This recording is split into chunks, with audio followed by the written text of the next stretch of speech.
आपल्या नात्यामध्ये गैरसमज शिरकाव करायला लागला तर त्याला वेळीच रोखा. आपलं नातं विश्वासाच्या पायावर उभारलेलं हवं, म्हणजे मग कोणीही तिसरा येऊन आपलं काहीही वाकडं करू शकत नाही.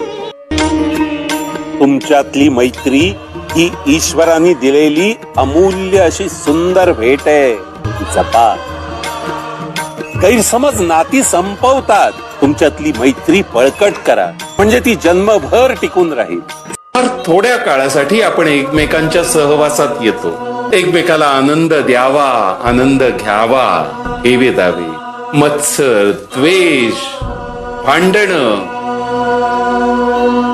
यांनी काही साधत नसत. मनाला ग्रासून टाकणारे लोभ, इच्छा, मोह, लालसा, वासना,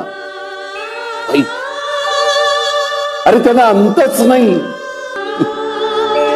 क्षणिक सुखासाठी मनात निर्माण झालेली वासना, लालसा माणसाला अनंत अडचणींच्या जंजाळाच्या गर्तेत लोटून देते.